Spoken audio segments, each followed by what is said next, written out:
Hello and a very warm welcome.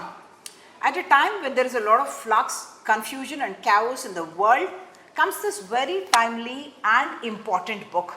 It's called The New World, 21st Century Global Order and India. I have with me the author, Dr. Ram Madhav. Thank you so much for joining us. Dr. Ram Madhav, of course, is not just an RSS ideologue, he's a BJP politician, thinker, strategist, someone who is also a philosopher, and you are actually talking about 10 trends that will probably define how the 21st century is going to look like. Of course, you've given a history as well and talking about the complex history of how powers are rising and falling and so on. The first trend, if you were to take, you talk about the decline of the US and the Western powers and the rise of China. How is that going to impact the world? You also talk about a new Cold War that is probably the era in which we already are. Firstly, we all must realize that the world we are entering into will be very different from what we have lived in for last, I would say about 7 decades. This book talks about that new world. Many people are talking about a new world order taking shape, but I'm afraid not many clearly try to define it. What I tried to do in this book was to give a shape to that, new world which is coming up in front of our eyes. The first very important change that we will see is rise of China on one hand and at the same time decline in influence of the Western powers, especially America. When I say decline, I am not at all saying that probably America will disappear or it will no longer be there as a power. And it's not just Trump related either. It's not just limited to Trump. Trump is one phenomena which will definitely accelerate that process. But the overall influence of the West, which we have seen in the last many decades, won't be there anymore.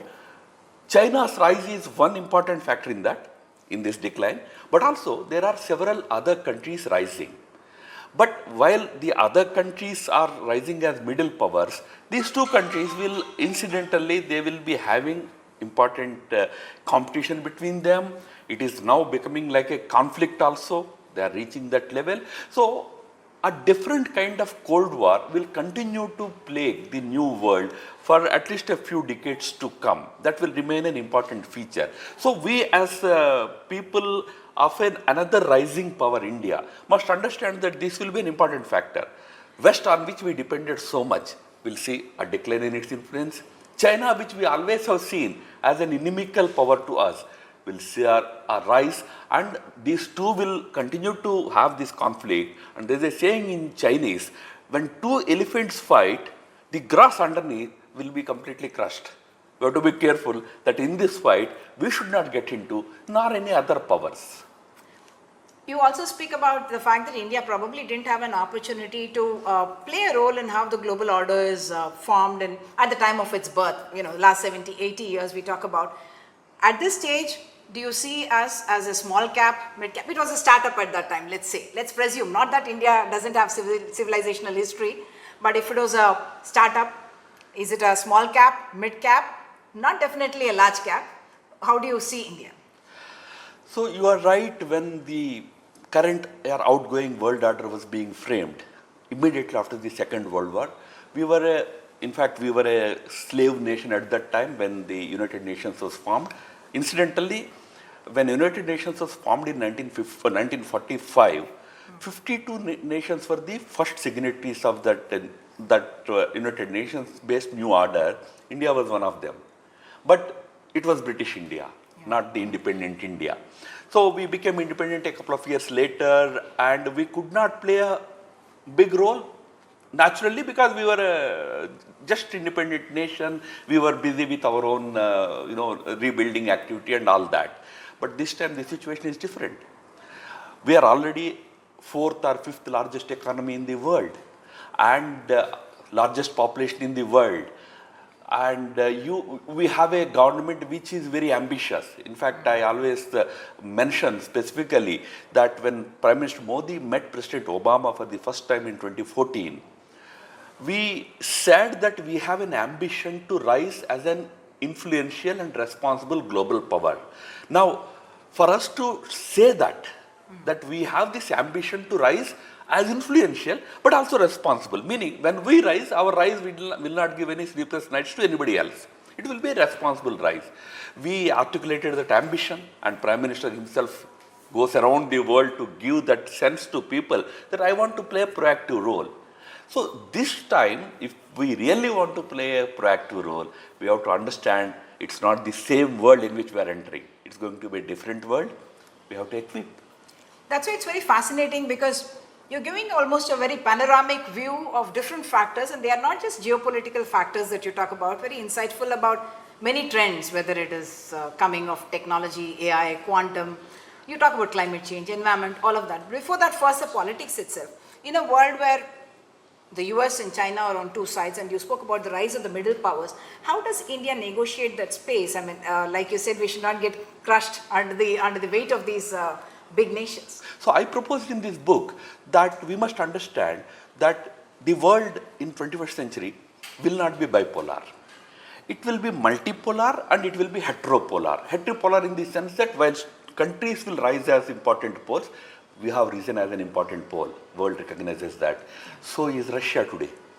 So is Turkey today. Let me mention that when we had that 4-day conflict with Pakistan 2 months ago, naturally we always used to blame China for supporting Pakistan, but this time we invoked the name of another country, Turkey.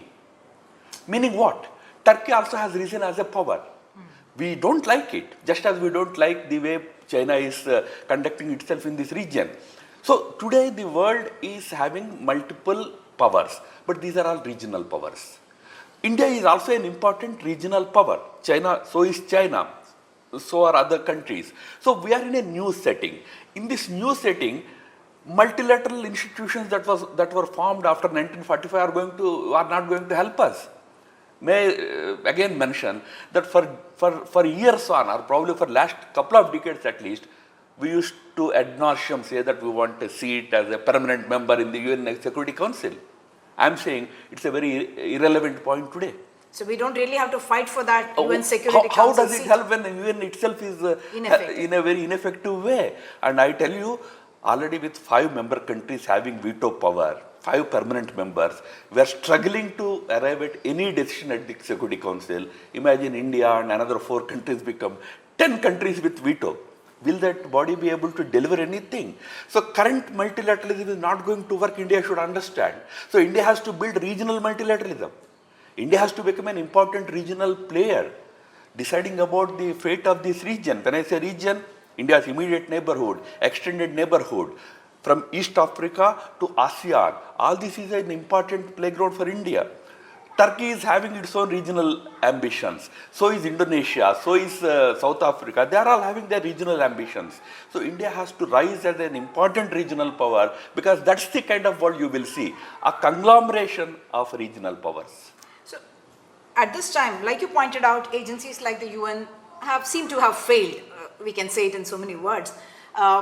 But don't we need some global governance bodies? Is it possible that we have something like that? Because when we're having these wars, we don't know who is going to play, a mediator, an arbiter. Look, 100 years ago, there was no global body. The first global body came into existence was in 1919. The first global body was created. The second global body was created after League of Nations was United Nations in 1945. So these global bodies also keep changing. We are entering into a phase where we have to give up this lethargy, that why another global body, why not reform the existing body? I say reform is not going to happen in United Nations centric body, because 5 countries which have veto powers, they have to give up that veto power. There is first reform needed. Do you think they will give up?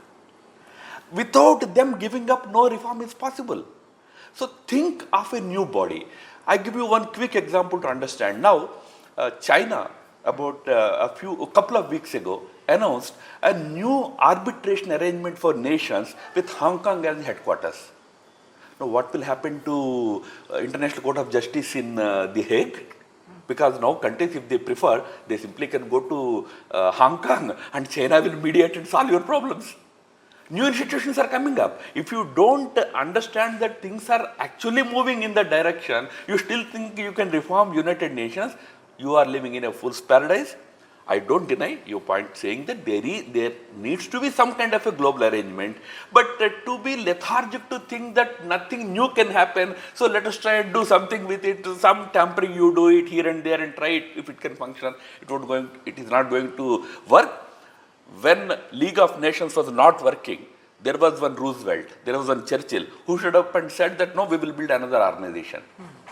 Why don't we have such statesmen today? That's a very important point, because you don't have to be stuck up with the idea of a UN, a WHO, all of which are obviously controlled by certain groups which are powerful at that point in time. But another very interesting point that you talk about is that in tomorrow's or today's sovereign nations, it's not just the state actors who matter, but non-state actors, and how influential they are and what kind of equations we develop with them. What is the scope? Please explain. You speak about not just terror organizations, you speak about religious organizations, media organizations, big tech organizations, all of which are big players in today's world as far as global power dynamics is concerned. Yes, I called it heteropolarity. Beyond multipolarity is heteropolarity. In multipolarity, you have multiple countries as rising as middle powers. Not all are equal. Not all are the same. They are different. But they are rising in different regions as important powers. Similarly, in heteropolarity, non-state players of different natures will rise. For example, whom we called as terrorists until yesterday, whether it is in Afghanistan or in Syria, they are rulers today. So you can't simply dismiss a movement as a terrorist movement anymore. And you have to do business with them. Tomorrow you will still have to engage with them. In India also, some of our people in my movement call George Soros a danger to India, Ford Foundation a threat to India. They are posing certain challenges, I don't deny that. But are they countries? Do they have armies to pose challenges to you? They are just NGOs. In fact, I was in Hungary, Budapest, so a conference which was addressed by their Prime Minister Viktor Orban. Viktor Orban is one of the strongest leaders of Europe today. He started his speech by saying that the biggest threat my country faces is from George Soros. Now, who is George Soros? Does he have an army? Does he have any country? No, he's an investor, but he can be a threat to sovereign nations today. That is what I called as heteropolarity. We are seeing in Elon Musk what he is doing, what is the challenge he is throwing to a person like Trump. This is the kind of world we are entering into, where tech giants can be important players. They can challenge your sovereignty. I gave innumerable examples how one Facebook official stood up to the entire might of the Singapore government. One Facebook official. That is the world you are facing. So it's a heteropolar order where countries have to be, sovereign nations have to be careful not only about other sovereign nations which are powerful, but also many other forces. That is the heteropolar world we will increasingly be facing, because this heteropolar world is also a technology-driven world. That is another interesting thing that you bring up in the book, and that's why I thought it was even more fascinating, because you're going through that entire panorama of the factors, and you talk about AI, tech, and the way it is progressing, that you could end up having not Homo sapiens, but probably what you are calling as humanoids, or somebody who is meta-human. What are the kind of threats that you see? You probably say that they are like, they are not even like science fiction, it sounds like, but it looks very much like some reality that we could see in tomorrow's India or tomorrow's world. Look, what we generally call as fiction always becomes reality after a few years. When H.G. Wells wrote his novels some 50, 70 years ago, those things became reality after 20, 30 years in history. So what humans imagine today, that you call as fiction, right? They try to make it into reality also. That is the human nature and human tendency. So we are moving in the direction what we are calling as artificial intelligence. In fact, at one point I raised this issue also in that book also. Should we still call it artificial? Because it is real. It is more intelligent. The machines that we are creating in the name of artificial intelligence are more intelligent than humans today. In 1997, one chess game was invented. artificial intelligence based chess game. It defeated the then reigning chess champion Gary Kasparov. What does it mean? That machine is more intelligent than Gary Kasparov. Chess is a game of your intellect. So you have entered into the era of intelligent machines, and that race is not ending. Do you know that today 50% of the world's AI experts are Chinese? 50%. I'm talking about the entire world. Another 30-35% come from USA. The entire rest of the world has only 10-15%, including India. I'm telling you, we think we are doing so well in AI. We are doing well, but there are leaders. Now, artificial intelligence is making giant strides. It is going to change the entire spectrum of human existence. In that, I mentioned that Homo sapiens, like humans, that all of us today, we have a history of 45,000 years. Before that, there was a species called Neanderthals. That species extinguished and Homo sapiens came. Why should we think that we are permanent? Maybe somebody else will take over. That actually looks like a very real threat to civilization and human existence, actually. So that is the big question that certain philosophers are seized of today. Very interestingly, I mentioned about it in the book. There was a conference hosted by Vatican. After all, Vatican is the religious institution of Catholics. But Vatican took cognizance of this challenge. They called tech experts who are into AI. They also called certain religious leaders of Semitic faiths. They held a day-long discussion about ethics in AI. Whether we should have any ethical limitations to this AI research, how far it should go. There is a document called Rome Call for AI Ethics. It's available on the internet. Anybody can Google with this name, Rome Call for AI Ethics. It's a 6-point charter. Pope gave a very interesting message. He said, you are saying AI is beneficial for humans, do it. Whatever is beneficial for humans, you do it. But his message was, man should be supreme. Not machines. So that is one human aspiration, that let me remain supreme, but only few people are thinking like that. I already told you, you have already machines which are more intelligent than men. In US and all, in many offices, when I go on a Monday morning, which table I occupy will be decided by a machine. It will say, last week your performance was not good, so you are sent to another table. I have to simply go. Earlier, if somebody did it to me, I will fight with my manager. How can you say that? Who will you fight with today? It's a machine in front of you. You can't break the computer. So from supercomputing to quantum and whatever else, but there you're again, like you mentioned, 50% is occupied by Chinese or taken over by Chinese, and their R&D, when you talk about technology, you also put in that word saying India is not doing enough. I want you to talk about it because as you understand it and as you have elucidated in the book, saying that this is an area where we actually need to be in a position of dominance. Technologies, frontier technologies. Oh yes, so there is one area which I called as deep tech. Deep tech comprises of 5-6 frontier areas: AI, quantum, space, aerospace and defense, genetics, crypto. These 5-6 areas are the areas of future technologies. Now, India has always had bright minds which can really play an important role in this deep tech area. We are, under this government, we are trying to do a lot of good work in that area. We are putting a lot of emphasis. Prime Minister Modi announced 1 lakh crore for R&D into deep tech. 5,000-6,000 crores were exclusively given for quantum and all. But is it just the responsibility of the government? Government can do only that much. What about the private players in India? What about corporates? In that space, we are not doing enough. That's the reason why I said, the very data I mentioned. If 50,000 of AI experts today are from China, one country alone, imagine the gap that is existing.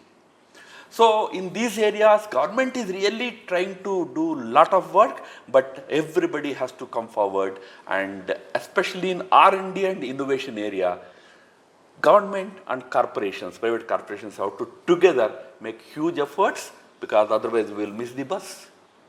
You spoke about crypto, and in the same argument about the economies of the future, you spoke about the fact that dollar dominates the world and what the debate should be. Please explain to our viewers, because everyone is caught up with that dollar, isn't it? Look, dollar domination is 50 years old. Not many people know about it.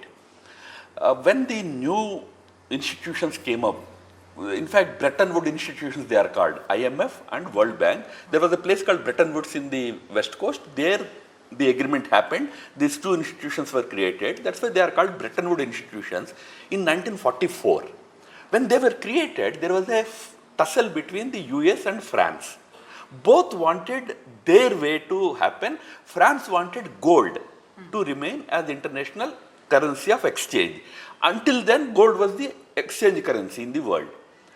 Americans insisted and Americans had their way. So gold and dollar both became the international monetary medium. Dollar was to be pegged to gold, value of gold, and that's how the process continued. French were unhappy, then Charles de Gaulle was French president. He created European Economic Community separately and insisted that gold should be continued to be reserved by us. That's why, in the whole world, which country has highest gold reserves? It is France. Because right from that time, they continued to hoard gold. And if you go to Bank of France, their reserve bank, huge gold reserves they have. But in 1971, America decided that enough with this gold business, let me make dollar the dominant currency in the world. That's how Nixon announced that hereafter no gold, it's only dollar which will be the international currency, and every currency should peg to not gold but to dollar. Is gold a more fair system? Would have been a fair system. That was the thinking at that time. In fact, the Europeans were so unhappy that in 20 years' time they created a European Union separately and they brought in euro. But do you know today euro has a market share of 21%. We assume that dollar is the global currency. It's no longer the global currency. It is one of the global currencies, but the most dominant one. 58% of the global trade today happens through dollar, but 21% through euro, 16% through pound sterling, about 6% through yuan or renminbi of China. We also do it, about 1.5% rupee. We do with Russia, we do with Iran, we do with 18 countries. Rupee trade we do. So this dollar dominance will further come down as countries now start trading in their own currencies with other countries. For example, China trades with 125 countries in the world in renminbi. Those countries are small. Trade is small. So that figure is still 6%. But in 10-20 years time, those countries will grow. When their economies grow in size, renminbi's share will grow. Correspondingly, dollar will come down. So this one feature is also a reality. That's why, I don't know if you noticed, gold rates have gone up suddenly in the world. Today I am told one ounce sells very high today. The reason is countries now again turning to gold, assuming that maybe at one point we again have to have gold as the exchange medium.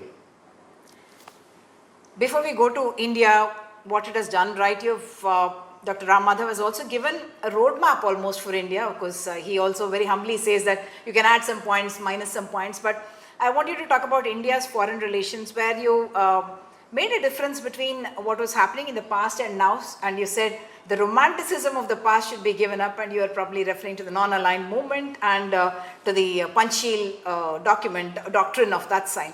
And now the big change, you say dehyphenation, and you speak about strategic autonomy. Explain to us the difference and what is India doing right in terms of positioning itself in the world? Largely, the government of the day is doing things very correctly. They understand the changes that are happening in the world and trying their best to prepare the country for those changes. When I talked about romanticism and lethargy, two things I talked about. With romanticism comes that lethargy. No, Indians are generally alpa santoshi. I mean, we are happy with the small achievement we do, and we will be very happy and we will tom it all over. So we cannot be alpa santoshi, we cannot be lethargic, nor can we be romantic, that we have become Vishwagurus and all. Vishwaguru is a name that we have to reach there, but to reach there is a very difficult path ahead of us. So I said the whole country has to understand that. Everybody has to understand that, not just the government. Government understands it. That's why government has introduced certain very pragmatic measures. I talked about, strategic autonomy policy of the government. It's a very important policy at a time when the world is transitioning. Today there is an expectation from America also and from China also that India should join them, India should support them. But India under Prime Minister Modi took a principled stand of strategic autonomy, which is very important. That is helping us because it's a phase of transition. We should never try to side with anybody. We should give up that romanticism, human rights, people suffering, etc. No suffering we have ever accept. We are a very humane people. But that doesn't mean you catch hold of the tail of a tiger and then you cannot leave it and you will suffer tomorrow. So India government in that sense is doing things rightly. But it has to be a whole of the country approach. Like, media, how much we are sensitizing people about this whole scenario, how you prepare the country for it, how you change your education, how you change your R&D. Do you know, in R&D, even today, we are very, very backward, despite government's best efforts. Why? Because government is making efforts. But show me any good private institution which is investing heavily in R&D. The R&D of private corporations is more than the R&D of our whole country. So, in these future areas, if we don't invest, MNCs like Amazon, you're talking. Of course, they spend heavily. I mean, take companies like IBM. Their R&D investment is more than our country's whole R&D investment. 110 billion, 120 billion they invest in that. We are investing, 100 billion, something like that. 80,000, 90,000 crores. So that is the way forward. Why I said was it will be a 10 to 15 year window you will have. In 10-15 years, the whole change will come in front of you. Yeah.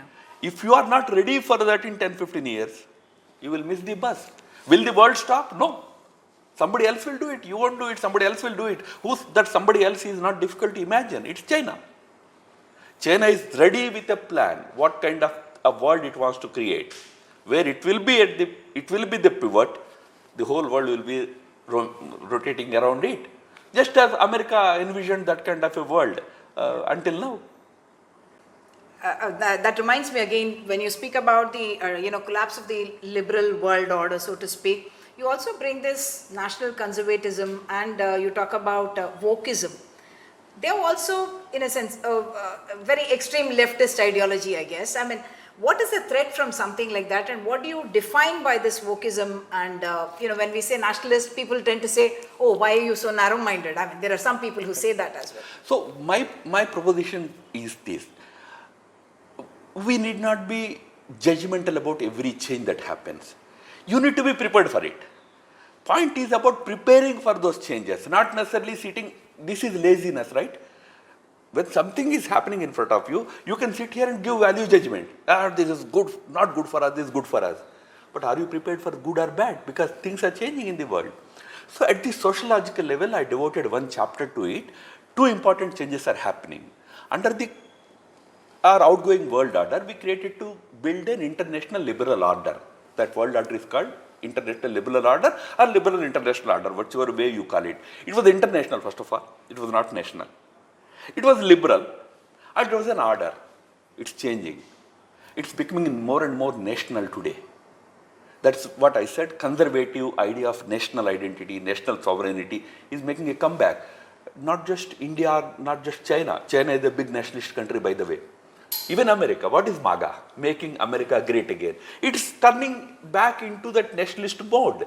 Country after country, Europe, everywhere it is happening. That is one change happening. But the other side is the left is moving more radical towards more smaller, more micro identities. That's what I called as wokeism. Wokeism, there is no definition. An awakened society is what wokeism they call it. But actually it's going into micro identities. You are actually saying it could be a threat to the kind of religious structures we have, family structures we have, social structures. So readjust it. So you have to be prepared to readjust it. For example, today this big question of LGBTQ. Can we simply say that we don't accept it, we reject it? No. It's a day-to-day reality in many families. Children, youths, it is a reality. How do you tackle it? Do you go to the extent of what some Western countries are doing? Like, in Europe, in England and all, institutions today tell parents that when you join your child in the school, fill up an application form, but don't fill up the gender column. Gender, when the child becomes 14, that child will decide whether it wants to call itself as a boy or a girl. But what is the conventional understanding of gender? When a child is born, you decide child is a boy or girl. Now the thinking is no, you can't. It's a mindset. There's a news recently that one lady from Canada or somewhere in the West, on Tokyo streets, she started crawling. The police stopped. Why are you crawling on the streets? She said, no, I consider myself as a snake. Now you have to agree. That is the kind of wokeism that is coming before us. One way to say that, no, put all of them in jail. But the other way is, or in asylum. Or in an asylum. The other way is, how do you tackle it? So we took a very pragmatic view. Now I come from RSS. We are very much steeped into tradition, culture and all that. We are proud of that. But when this question of LGBTQ came, we were one of those voices which stood up and said that you cannot penalize them. We used to have the section 377 penal codes. We said, no, don't penalize. Leave it to society to educate or, deal with such sections. How do you deal is different, but you can't put them in jail. So that's why when Modi ji's government came, section 377 was amended. So today LGBTQ is not put in jail. Not criminalized. Not criminalized. But when the same government, the question of accepting same-sex marriages came, it said, no, we are not yet ready for that. 38 countries in the world legalized same-sex marriages. But we said, no, marriage for us is not just a contract between two individuals. It's a sacrament. It has a certain definition, certain purpose. So short of that, so you are not giving marriage, you have to give something. Think about it. So what I tried to say was, I never tried to say that this is wrong or this is right. This is happening. Prepare. Think. How do you tackle this? Very interesting. We come to the last segment where you actually talk about India's position in the world and what you think needs to be done, what we are doing right, what we need to do. And there also the demographics comes about. And while we see that as something that is, we are hoping to reap a demographic dividend, but there's also social conflict that comes because different parts of the country are at different stages of that demographic curve, isn't it? All right. So demography is, at one level we call it as dividend. But there was that famous philosopher called Auguste Comte who said demography is destiny, not just dividend. Meaning, destiny means what? If you handle it properly, it will be a good destiny for you. If you can't handle it, it can be a challenge for you, it can be a problem for you. So that's why I said, no, we are very romantic. We are 50%, 60% young people. We are very proud of our nation. Only when you use them properly, you are proud.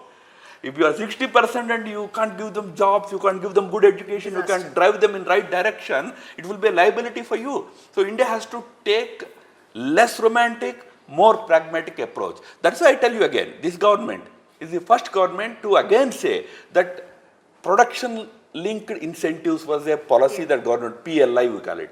PLI is ending next year. Now government has introduced ELI, employment linked incentives, telling companies that you prepare people to be employed, employable.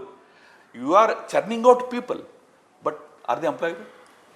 You need to create employable people. So companies have to come forward and create employable people, give them that kind of a training, retraining, skilling, upskilling, reskilling. Do it, then take the incentive from the government. So that will help your demography to be a good destiny for you. We have to think on those lines. Let me tell you, in the end, India has to do 4 things before it reaches that last stage of really playing a proactive role in the framing of the new world. One is, we have to create absolute unity in this country. We are a diverse nation, protect the diversity, but create that sense of unity. Number 2, economy. It's a contradiction, isn't it? Diversity and social conflict seem to kind of go together. No, what happens is our left friends emphasize on diversity. No, wherever I go, say, India is a pluralist country, I tell them, yes, pluralism, we respect that pluralism. But do you also agree that within that pluralism there is one unity? Don't you have to emphasize on unity also? They don't emphasize on unity. Some of us, our side, we emphasize only on unity, not accepting that there can be diversity. So we have to now go to the true Indian philosophy of unity in diversity. Vividhata mein ekta we call it. That's very important. Second, next 20 years, only economy. When I say economy, technology, education, all these things come under economy. Next 20 years, India has to focus on building strong economy. 4 trillion is a good success, but not enough. We have to reach 10 trillion. That's second. Third, build strong security. When I say security, India's security is in its own region. India's security doesn't just lie in how friendly you are with USA or Europe. How friendly you are with your neighbors. How friendly you are with your ASEAN. How friendly are your immediate neighbors. So India has to build a strong regional architecture, strong security, finally strong dignity. Indians have to be hardworking. No, that's the difference between our people and people of countries which are making so much progress. Japan, that discipline, Japan, China, Vietnam, disciplined, hardworking, less selfish, less corrupt. I'm not saying corruption is not there everywhere. And nor am I saying every Indian is corrupt. I'm not saying. But some of those states which will make people think in a dignified way about India. How disciplined are we on the streets? Will you end up driving a car without somebody honking behind you for 10 minutes in our country? And Hyderabad, I'm talking about, not a rural area. So we have to develop civic discipline. We have to build that dignified Bharat. Then India will be able to sell its brand to the world. The last thing I said was Brand Bharat is what India has to offer. But to offer that brand, you have to equip that country in these 4 respects. So it's not past glory that you're talking about when you're saying civilizational history that you want to leverage today, when world largely depends or the dialogue happens on the basis of economics. So what is the relevance of civilizational history there? Oh, so any poor country, whatever great civilizational values it have, it cannot teach anybody anything to the world. You know, when that Vivekananda story I remember, somebody came to Vivekananda, and a young man, he came to Vivekananda and said, can you teach me, spirituality? Vivekananda says, go and play football. He says, you have to be strong first physically before I can teach you spirituality and you can understand spirituality. That applies to nations. You want to play a big role in the world, you have to be strong. You have to be economically, security-wise, society-wise, you have to stand up on a strong footing. That's why I gave those 4 things. India has to build those 4 things. Then India has so much to offer to the world, which I called as Brand Bharat. But Brand Bharat is, that so-called Vishwaguru. That is possible only when you cover these four layers first. I think that is the direction in which we should move. Final one. You speak about the, kind of big political idea that India gives to the world. And one of the things that you mention is actually Dharmocracy. Tell us what it is. Look, we are a very strong democratic nation. We believe in democracy. But our democracy is democracy of values, not just democracy of majority numbers. Generally, the world understands democracy as majoritarian. But when Gandhi was asked this question in mid of 1940s, his reply was, I don't understand these European terms, but for me democracy in India should mean Ram Rajya. But what is Ram Rajya? Ram Rajya, Gandhi writes about it. When I say Ram Rajya, it's not a theocracy, not a religious rule. But Ram Rajya, my Ram Rajya is where the weakest shall have as much power as the strongest. Now, you have to build that kind of a value. One element of Dharmocracy I am saying. Yeah. So, your political model should be that. I give this example of Mauritius. Mauritius had its territory under the British control, which was given away to USA, the Diego Garcia. Chagos Islands, they call it. So, today after 20 years of fight, they got it back. A small country, Mauritius, could stand up to very mighty powers. That is the kind of world you should build. But that is a value India can offer. Economic values we have, economic ideas we can offer. So all those things together is what I call as Dharmocracy. Based on very quintessential Indian wisdom, you can offer very fine solutions to the world. I wrote extensively in the book, but obviously we can't talk in detail about it. That's what Dharmocracy I meant. Thank you so much. Very fascinating conversation. And yes, once again to tell you that this is a very lucid, easy to read, understand and stay with the book. Because it is something that will keep your interest alive and also set up that template for you to understand the world into which we are stepping. Thank you so much for talking Thank with you, us. my pleasure. And thank you so much.